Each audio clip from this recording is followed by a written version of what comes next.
ஆதித்யாய சோமாய மங்களாய புதாய குருசுக்ர சனிச்சய ராகுவே கேதுவே நமோ நமஹ. அம்மன் அருள் டிவி நேயர்களுக்கு வணக்கம். நான் உங்கள் வாழ்க வளமுடன் ஜோதிடர் சிரேஷ்ட குருமுரளி. என்றும் குரு வழியில் குரு நேசிப்பும் குருவை போற்றுவோம். அந்த குருவாரி சந்திரலே இன்னைக்கு பார்க்கக்கூடிய பலன், அம்மன் அருள் டிவில பிள்ளையார் சொல்லி போட்டுட்டு எந்த காரியம் ஆரம்பிங்க இந்த மாசம் எல்லாமே வெற்றியா மாறும். ஏங்க எடுத்தாலும் பிள்ளையார் சொல்லி போட்டு ஆரம்பிக்க சொல்றீங்க. இந்த மாதம் விநாயகர் பிறந்த மாதம், ஆவணி மாதம், விநாயகர் சதுர்த்தி, ரொம்ப விசேஷமான மாதம். அப்ப எந்த காரியம் பண்ணாலும் இந்த மாசம் ஆரம்பிக்கிறது ரொம்ப சுபிட்சமாக சூப்பரா இருக்கும். கால சக்கரத்துக்கு சூரிய பகவான் 5ஆம் பாவத்துல ஆட்சி பலத்துல, எப்படி கால சக்கரத்துக்கு தலைமை கிரகம், எல்லாருமே நவகிரகத்துல முதல் கிரகமான சூரிய பகவான் வருஷத்துல ஒரு வாட்டி ஆட்சி பலக்கூடிய ஆட்சி பெற்ற மாதம் தான் இந்த ஆவணி மாதம். இந்த மாசம் எல்லாருமே பாருங்க, நல்ல காரியத்துக்கு நல்ல குலதெய்வ அருளே உங்க வீட்டுக்கு கிடைக்கும். எப்படி குலதெய்வம் உங்க வீட்டுக்கு வரக்கூடிய மாதம் தான் ஆவணி மாதம். இந்த மாசம் ஒரு விசேஷம், எந்த விசேஷம் கிடையாது, ஒண்ணு விநாயகர் சதுர்த்தி மட்டும்தான். ஆவணி 28 எல்லாரும் விநாயகர் கோயிலும் கண்டிப்பாக தானம் தர்மம் பண்ணுங்க, ரொம்ப சிறப்பா இருக்கும். அடுத்த விசேஷம் பார்க்க இந்த மாதத்துல 4 முகூர்த்தம், மேக்சிமம் ஒரு 6 முகூர்த்தம் வருது, சுப முகூர்த்த நாள் இதான் வருது இந்த மாசத்துல. மற்றபடி பார்த்தா எல்லாருமே இந்த அம்மனுடைய ஃபர்ஸ்ட் வாட்டி பார்க்கணும், கண்டிப்பா சப்ஸ்கிரைப் பண்ணுங்க. அப்பதான் நம்ம போடக்கூடிய ஆன்மீக தகவல் நல்லபடியா வந்து சேரும். அன்பார்ந்த ரிஷபராசி என்பர்களே, பொதுவாக ரிஷபராசி காலச்சக்கரத்தின் 2வது ராசி தான் ரிஷபராசி. எப்பவும் பாருங்க, குடும்பத்து மேல ரொம்ப அக்கறை காட்டக்கூடிய ஒரே ராசினா ரிஷபம் மட்டும்தாங்க.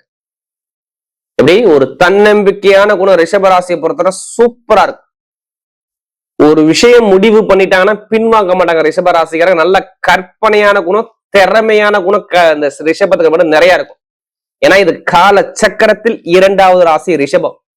குடும்பத்துக்காக தன்னை தானே அர்ப்பணிக்கக்கூடிய ஒரே ராசி ரிஷபம். ஏன்னா கால சக்கரத்தில் 4வது ராசியான சந்திர பகவான் ரிஷப ராசியில் உச்சமாவதால் பயங்கரமான கற்பனையான குணம், திறமையான குணம் ரிஷபராசியை பொறுத்தவரை பயங்கரமா இருக்கும். வீண் செலவு பண்ண மாட்டாங்க. நல்ல ஒரு நாகரிகம், நல்ல ஒழுக்கமான குணம், பயங்கரமான திறமையான குணம் பாருங்க இந்த ரிஷபத்தை பொறுத்தவரை சூப்பரா இருக்கும். அப்படிப்பட்ட ரிஷப ராசி என்பவர்களுக்கு வரக்கூடிய இந்த ஆவணி மாத பலன், எப்படி வரக்கூடிய ஆவணி மாதம் உங்களுக்கு எப்படிப்பட்ட ஒரு நல்ல நல்ல யோகங்கள் இருக்கு, கடைசி மட்டும் வீடியோ பாருங்க. உங்களுடைய நட்சத்திரத்துக்கு ஒவ்வொரு விதமான பலன் இந்த வீடியோல கண்டிப்பா இருக்கு. அம்மன் அருள் டிவியை ஃபர்ஸ்ட் வாட்டி பார்க்கணும், கண்டிப்பா சப்ஸ்கிரைப் மூலமாக தெரியப்படுத்துங்க. ஏன்னா நம்ம தொடர்ந்து ஆன்மீக தகவல் நம்முடைய அம்மன் அருள் டிவி நம்ம கொடுக்குறோம். நிறைய சப்போர்ட் பண்றீங்க, நிறைய சப்ஸ்கிரைப் கொடுக்குறீங்க, எனக்கு நிறைய ஜாதகம் கொடுத்துருக்கீங்க. அனைவருக்குமே பொங்காலம்மன் சார்பாக ஒரு மனமார்ந்த நன்றியை தெரிவிச்சுக்கிறேன். இப்ப கிரகம் இப்ப பார்ப்போம், கடைசி மட்டும் வீடியோ பாருங்க. உங்க ராசியில இருந்து பாருங்க ஸ்ட்ரைட்டா. 2ஆம் இடத்துல செவ்வாய், எப்படி 2ஆம் பாவத்துல செவ்வாய், 3ஆம் பாவத்துல குரு பகவான் உச்சத்துல உட்காந்துருக்காருங்க. அடுத்து 4ஆம் இடத்துல கேந்திர யோகத்துல யாரு, சூரியனும் கேதும் சேர்ந்து இருக்கு. 5ஆம் இடத்துல திரிகோண ஸ்தானத்துல உங்க ராசி அதிபதியான சுக்கிர பகவான் இருக்காரு. அடுத்து பாத்தீங்கன்னா ஸ்ட்ரெயிட்டா 10ஆம் இடத்துல, எப்படி 10ஆம் இடத்துல ராகு பகவான், 10ல ஒரு பாவியான கிரகம் இருந்தே ஆகணும். அடுத்து 11ஆம் இடத்துல லாபத்துல சனி பகவான் இருக்கார். இதான் கிரகத்துறை அமைப்பு. 2 கிரக பயிற்சி வருது. நம்பர் 1 உங்க வருமானஸ்தான அதிபதியான புதன் பகவான் உச்சமாகக்கூடிய நாள் கரெக்டா ஆவணி 20ஆம் தேதி. 6ஆம் தேதியிலிருந்து கடகத்துல இருந்து சிம்மத்துக்கு வருவார். சிம்மத்துல இருந்து கரெக்டா பாத்தீங்கன்னா 5ஆம் இடத்துல போய் அவர் உச்சமாகக்கூடிய நாள் ஆவணி 20. ஆவணி 17 அப்படி தூக்கி வைங்க. உங்க ராசி அதிபதியான சுக்கிரன் ஆட்சி பலத்துக்கு சொந்த வீட்டுக்கு வந்துடுவார். ஏன்னா இப்ப இவர் நீசத்துல உட்காந்துருக்காரு. இதான் கிரகத்துடைய அமைப்பு, நல்லா தெரிஞ்சுக்கணும். ஃபர்ஸ்ட் உங்க ராசி அதிபதியை வச்சுதான் உங்களுடைய கேரக்டர் மிஸ் பண்ண முடியும். உங்களுக்கு என்ன செய்யணும், இந்த மாசம் என்ன செய்யக்கூடாது, அதை வச்சு கண்டுபிடிச்சிடலாம். உங்க ராசி அதிபதி 5ஆம் பாவத்துல போய் உட்காந்துருக்காரு. அப்ப நிறைய ஆசைகள் மனசுக்குள்ள இருக்குது. அதுவும் பாருங்க காலச்சக்கரத்துக்கு புதனுடைய வீட்டுல போய் உட்காந்துருக்காரு. அப்ப ஏதாச்சும் மைண்ட்ல 2 விதமான மனசுக்குள்ள ஒரு குழப்பம் ஓடிக்கிட்டே இருக்கும். நீங்க எத்தனை பேர் ரிஷபராசியா இருந்தா இதை செக் பண்ணி பாருங்க, சொல்லுவாங்க. நீங்க கேட்டே பாருங்க. ஏன்னா ரிஷபராசியை பொறுத்தவரை நல்ல வேலை இருக்குமா இல்லையான்னு கேட்டா நல்ல வேலை இதுக்கு முன்னாடி கிடையவே கிடையாது. வேலை உத்தியோகத்துல கண்டிப்பா பிரச்சனை இருக்கும். கேதுவோட எப்படியில போய் அவங்க 6ஆம் வீட்டையும் மாட்டிக்கிட்டாரு. 6ங்கிற இடம் இருக்கு, தாய் மாமா உறவு இருக்கு, வேலை இருக்கு, வம்பு இருக்கு, வழக்கு இருக்கு, இடம் இருக்கு, பூமி இருக்கு, கடன் இருக்கு, பகை இருக்கு. இது ஏதாச்சும் ஒரு விஷயம் உடல் ரீதியா வந்திருக்கும். இதை மாதிரி ஒரு தடங்களை சந்திச்சிருப்பீங்க. நான் எல்லாத்துக்கும் இது சொல்லக்கூடாது. யாருடைய விதி ஜாதகத்துல உங்களுடைய கர்மா சரியில்லையோ, எப்படி ஜாதகத்துல உங்களுடைய கர்மா, நம்ம எல்லாருமே ஒரு கர்மா வாங்கி பிறந்திருக்கோம்ல, அந்த கர்மா அடிப்படையில ஜாதல தசாபுத்தி கிரகம் சரியில்லாத ஒரு அமைப்புல இருந்து தசாபுத்தி நடத்தும் போது இது மாதிரி பலவீனத்தை பார்த்திருப்பீங்க. தசாபுத்தி ஒண்ணும் கிடையாது. உங்களுக்கு சொல்லுவாங்கல்ல, இத்தனை வயசுக்கு அப்புறம் இந்த கிரகம் வரும், இது நல்லது நடக்கும், இதுல போங்க இதுல போகாது சொல்ற பார்த்தீங்களா, அந்த கிரகம் பலவீனமாகும் போது இது மாதிரி பலவீனத்தை நீங்க சந்திச்சிருப்பீங்க. நிறைய செலவை பார்த்திருப்பீங்க, குழந்தைகளுக்கு செலவை பார்த்திருப்பீங்க, வேலையில ஒரு பிரச்சனையை பார்த்திருப்பீங்க, படிப்புகளில் ஒரு மந்தமான தன்மையை பார்த்திருப்பீங்க. இதெல்லாம் கேட்டு பாருங்க, சொல்லுவாங்க. ஆமான்னு தான் அவங்க சொல்ல முடியும், எதுலையும் மறுப்பே அவங்க சொல்ல முடியாது. இப்ப மன ரீதியா குழப்பத்தை பார்த்தீங்கன்னா கண்டிப்பா சொல்லுவாங்க. இதயம் சார்ந்த பிரச்சனை கேட்டா சொல்லுவாங்க, எனக்கு சளி தொந்தரவு இருக்கு, சுவாச பிரச்சனை இருக்கு, அடிவயிறு பிரச்சனை இருக்கு, கால்வலி இருக்கு, ஒரு குழப்பமா இருக்கு, எனக்கு ரொம்ப தடங்களை கொடுக்கு, திருமண வாழ்க்கையில ஒரு தடங்கள் வந்துகிட்டே இருக்குது. எப்படி திருமண வாழ்க்கை ஒரு தடங்கள் வந்துகிட்டே இருக்கு. பொதுமக்கள் ஒரு கெட்ட பேரை பார்த்து மாதிரி நிறைய விஷயத்தை கேட்டா சொல்லுவாங்க, ரிஷபராசி ஆமான்னு சொல்லுவாங்க. படிப்பு கல்வி ஒரு மந்தமா தன்மையா இருக்கு. தொழில் ரீதியா ஒரு தடங்களை பார்த்துக்கிட்டே இருக்கிறேன். ஏன்னா தொழில்ஸ்தான அதிபதி சனி வக்ரத்துல உட்கார்ந்தாரு. யாரு? தொழிலும் உங்களுடைய அப்பாவும். அப்ப தந்தை, மாமனார், மாமியா உறவுகள், தொழில் ரீதியாக நம்ம கிடைக்கக்கூடிய புண்ணியம், 9ஆம் பட்ட படிப்பு, மேல் படிப்பு, இதை இந்த சனிபான் வக்ரமாகும் போது இது மாதிரி ஒரு பலவீனத்தை கொடுப்பார். கண்டிப்பா கால் பெயின் இல்லாம இருக்க முடியாது ரிஷபராசியை பொறுத்தவரை. இது யாருதா ஜாதல் தசாபதி சரியில்லையோ கண்டிப்பா கால்வலி, நரம்பு சார்ந்த பிரச்சனை, தோல் சார்ந்த பிரச்சனை, ஏதாச்சும் ஒரு தடங்களை கண்டிப்பா பார்த்திருப்பாங்க. இல்லைன்னா தந்தைக்கோ தாகைக்கோ ஏதாச்சும் செலவு, மருத்துவ செலவு வரை செலவு பண்ணியிருப்பாங்க. ஏன்னா இது மாதிரி தடங்களை பார்த்தது யாருன்னா ரிஷபராசிக்கிறாங்க. இது நான் ஏன் சொல்றேன்னா, இது எல்லாத்துக்கும் பாதிக்குது எடுத்துக்காதீங்க தயவுசெய்து. உங்க ஜாதக தசாபதி நல்லா இருந்தா நான் சொன்ன விஷயம் எதுவுமே நடக்காது. தசாபதி சரிங்களா நான் சொன்ன விஷயம் இது மாதிரி பலவீனத்தை பார்த்திருப்பாங்க. நம்ம நிறைய ஜாதகம் கொடுத்தது யாரு? ரிஷபராசிக்கிறாங்க. ஒரு ஜாதகம் கொடுத்தா குடும்ப ஜாதகம் கொடுத்துருக்கீங்க. அனைவருக்குமே பொங்காலம்மன் சார்பாக ஒரு மனமார்ந்த நன்றியை தெரிவிச்சுக்கிறேன். இப்ப ஏன் நல்ல விஷயம் நடக்க போகுது தெரியுமா? சொந்த வீட்டுக்கு சுக்கிர பகவான் வரப்போறாரு. ஆவணி 17 ஒவ்வொரு எண்ணி வச்சு டேட் போட்டு சொல்றேன். ஆவணி 17க்கு அப்புறம் நல்ல வேலை கிடைக்கும் பாருங்க. நினைச்சு பார்க்காத அளவுக்கு வேலை உத்தியத்தில் நீங்க பெரிய அளவுக்கு போகலாம்னு திருப்பி கேளுங்க. சரியான லக்கு இருக்குது. ஏன் எதை சொல்றீங்க? நல்லா பாருங்க. உத்திரஸ்தான் சித்திரையில போவார். யாரு? சித்திரையில எப்ப அந்த சுக்கிரன் நகராரோ சூப்பராக வருமானஸ்தான அதிபதி சாரத்துல இந்த சுக்கிர பகவான் போவதால், அவர் 6ஆம் இடத்துக்கு வரதால், வருமானஸ்தான தைரியமான அதிபதியான செவ்வாய் நட்சத்திரத்துல அவர் போறதால் வருமான இன்கம் எந்த ஒரு குறையும் இருக்காது. எவ்வளவு கடன் வந்தாலும் சரி, எப்படி எவ்வளவு கடன் பிரச்சனை இருந்தாலும் சரி, ஆவணி 17 இந்த கடன் சுமைக்கான ஒரு பதில நீங்க சொல்லுவீங்க. அதுக்கான ஒரு வருமானத்தை அவர் கொடுப்பார். அதுக்கான ஒரு நல்ல ஒரு அதுல இருந்து எப்படி ரிலீஃப் ஆகுங்கிற ஒரு ஆப்ஷனை அவர் காட்டுவார். எப்படி வருமானம், பொருளாதாரம், இன்கம் எல்லாமே நல்லா இருக்கும் கேட்டா அந்த ஆவணி மாசம் 17க்கு அப்புறம் உங்களுக்கு நல்லா தான் இருக்கும். எந்த ஒரு குறைபாடு இருக்காது. ஃபர்ஸ்ட் நீங்க மனக்குழப்பத்தில் இருக்கீங்க, அதுல இருந்து ஃபர்ஸ்ட் வெளில வாங்க. எல்லாமே நல்லா உங்களுக்கு எல்லாமே சூப்பரா இருக்கும். தைரியத்தை மட்டும் விடாதீங்க. ரிஷபம் உங்களுடைய கற்பனை மட்டும் வெளில கூடாது. உங்களை யாருமே ஜெயிக்க முடியாது. உங்க மனசுக்குள்ள ஒண்ணு சொல்லும் பாருங்க, அதை நினைச்சு செய்யுங்க. கண்டிப்பா வெற்றி உங்க பக்கம் நிச்சயமா இருக்கும்.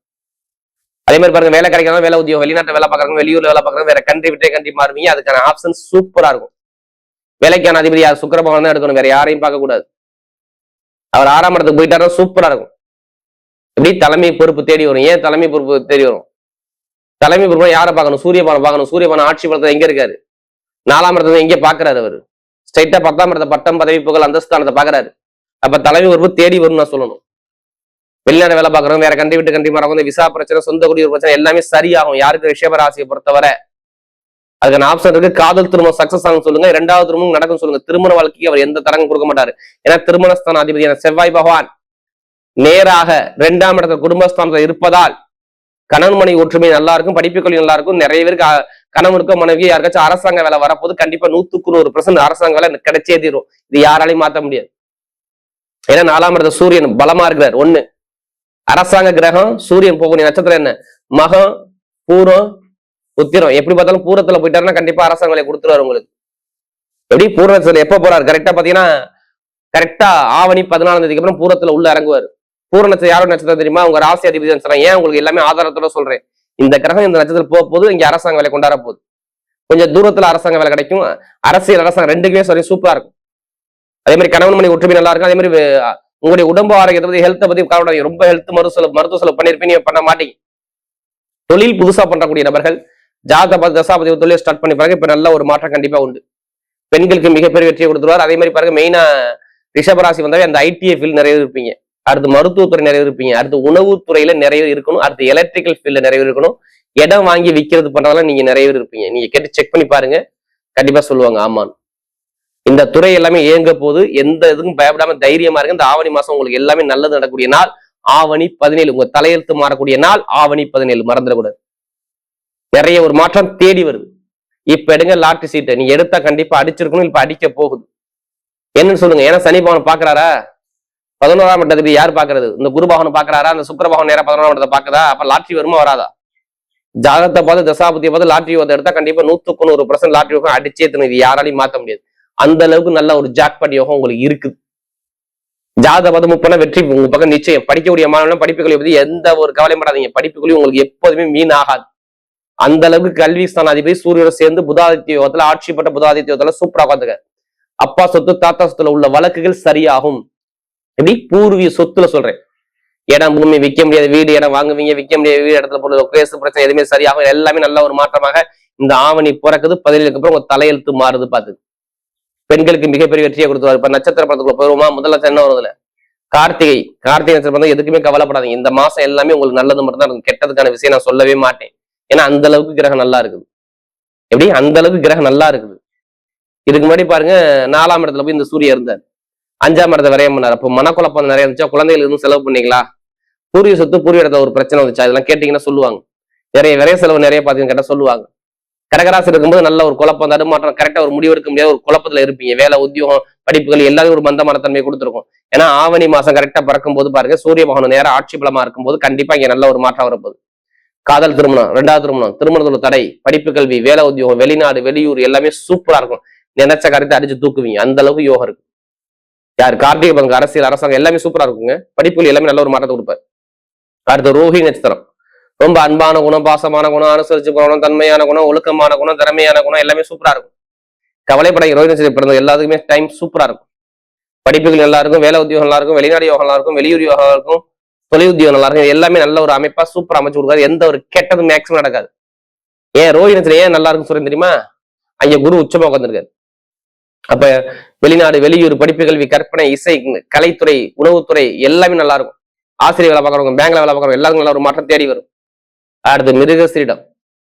தைரியம், தன்னம்பிக்கை, திறமை, அறிவு, ஞானம் எல்லாமே சூப்பரா இருக்கும். மிருகசீரிடம் வந்தா உங்க நட்சத்திர அதிபதி 2ஆம் இடத்துல செவ்வாய் சூப்பரா உட்காந்துருக்காங்க. இந்த ஆவணி மாசம் உங்களை யாருமே அசைக்க முடியாது. தொழில் புதுசா ஆரம்பிக்கணும், வேலை உத்தியோகத்துல மாறணும், மெயின் அந்த கட்டிடத்துறை, எலக்ட்ரிக்கல் துறை, அடுத்து யூனிஃபார்ம் வேலை பார்க்கறவங்க, இந்த துறை எல்லாமே செம்ம லக்கா இருக்கும். எப்படி இந்த துறை எல்லாமே நல்ல ஒரு மாற்றத்தை கொடுப்பாரு. அதே மாதிரி கணவன் மனைவி ஒற்றுமை, வேலை உத்தியத்துல ஒரு பதவி உயர்வு தேடி வரும், பணம் பொருள் அதிகமா வரும், ஒரு வழக்குல நீங்க ஜெயிப்பீங்க. ஏன்னா புதனுடைய விட்டு அந்த செவ்வாய் உட்காந்துருக்காரு. டாக்குமெண்ட் சம்பந்த ஒரு விஷயம் சரியாகும். எந்த பேங்க்ல போய் நீங்க லோன் கேட்டால் லோன் சாங்ஷன் ஆகும். பெருங்கொண்ட பணம் கிடைக்கக்கூடிய நாள் இந்த ஆவணி மாசம் பாத்துங்க. ஏன்னா ஆவணி மாசம் உங்களுக்கு எதுவுமே கிடையாது சொல்ல முடியாது. எல்லாமே நல்லதா உங்களுக்கு அமைப்பா அந்த மிருகசீரிடம் நல்லா இருக்கு. நீங்க எல்லாருமே ஜாதகத்தை பார்த்துட்டு மூவ் பண்ணா கண்டிப்பா உங்க பக்கம் வெற்றி நிச்சயமா வரும். வரக்கூடிய ஆவணி மாத பலன் ரிஷபராசியை பொறுத்தவரை மிகப்பெரிய வெற்றியுள்ள மாதமாகவே அமைகிறது.